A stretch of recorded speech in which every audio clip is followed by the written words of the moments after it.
Stove on பண்ணிக்கோங்க.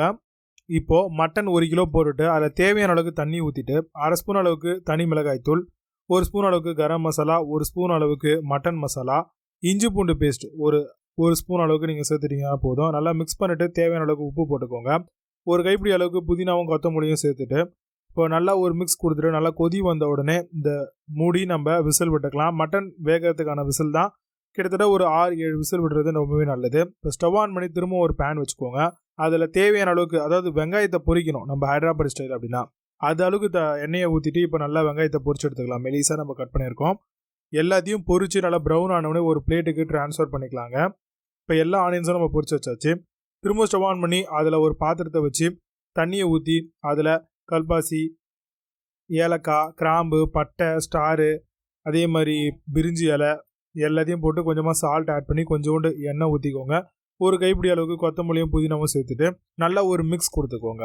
Mix கொடுத்த உடனே ஆல்ரெடி நம்ம ஒரு மட்டன்ஸ்லாம் எடுத்து வச்சுருக்கோம். அது எல்லாத்தையுமே வெந்திருக்கக்கூடிய மட்டனை பிளேட்டில் எடுத்து வச்சுக்கலாம். அதில் 1 ஸ்பூன் அளவுக்கு தனி மிளகாய் தூள், 1 ஸ்பூன் அளவுக்கு கரம் மசாலா, 1 ஸ்பூன் அளவுக்கு மட்டன் மசாலா, கொஞ்சமாக உப்பு இதெல்லாம் சேர்த்துக்கலாம். தயிர் ஒரு 50 ml அந்த அளவுக்கு கறியோட அளவுக்கு ஏற்ற மாதிரி சேர்த்துட்டு நம்ம பொரிச்சிருக்க வெங்காயத்தை ஒரு 2 கைப்பிடி அளவுக்கு நம்ம நல்லா நசுக்கி போட்டுக்கலாம். இப்போ லெமன் ஒரு அரை லெமன் இல்லைனா ஒரு முழு லெமன் ஸ்பீஸ் பண்ணி போட்டுக்கோங்க. புதினா தழையும் கொத்தமல்லி தழையும் ஒரு கைப்பிடி அளவுக்கு போட்டு நல்லா ஃபர்ஸ்ட் ஒரு மிக்ஸ் கொடுத்துக்கோங்க. இப்போ தண்ணியை நல்லா கொதிக்க ஆரம்பிச்சிருச்சு. அந்த ஹர்ப்ஸ் எல்லாமே நல்லா உங்களுக்கு கலர் சேஞ்ச் ஆகிருக்கும். இப்போ நம்ம பாஸ்மதி ரைஸ் ஊற வச்சுருந்தோம் இல்லையா, 1/2 கிலோ கறிக்கு 1/2 கிலோ அரிசி அப்படின்ற கணக்கில் நம்ம அதை போடலாம். 1 கிலோ அரிசினா 1 கிலோ போடணும். போட்டு நல்லா ஒரு மிக்ஸ் கொடுத்துக்கலாம். இப்போது ஸ்டவ் ஆஃப் பண்ணிவிட்டு இதை வடிச்சு எடுத்துப்போம். இப்போ திரும்ப ஸ்டவ் ஆன் பண்ணி இப்போ பிரியாணிக்கான பேன் வச்சுக்கலாம். இதில் 2 குழிக்கரண்டி அளவுக்கு நம்ம எண்ணெய் ஊற்றிக்கலாங்க. இப்போ நீங்கள் பார்க்கக்கூடிய அந்த கரம் மசாலா, அதாவது ரா ஸ்பைசஸ் எல்லாத்தையும் போட்டு நம்ம ஆல்ரெடி மேரினேஷன் பண்ணியிருந்த மட்டன் ஒரு 5 நிமிஷம் ஊற வச்சுருந்தோம்.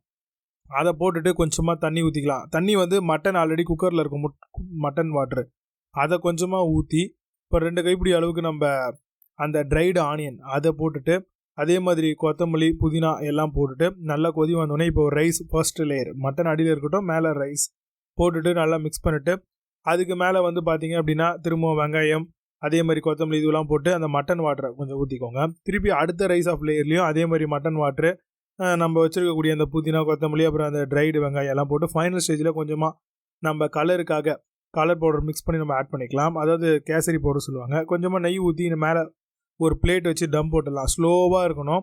இப்போ நல்லா உங்களுக்கு மட்டன் பிரியாணி பக்காவாக ரெடியாக இருக்குது ஹைதராபாத் ஸ்டைலில். இப்போ அழகாக ஒரு லேயர் எடுத்திங்கன்னா உங்களுக்கு மட்டன் ஃப்ளேவரோட ஒரு சூப்பரான ஒரு பிரியாணி பக்காவாக ரெடியாக இருக்கும். ஆனியன் ரைத்தா வச்சு நீங்கள் அழகாக சர்வ் பண்ணலாம். மட்டன்லாம் நல்லா வெந்திருக்கு. கண்டிப்பாக ட்ரை பண்ணுங்கள்.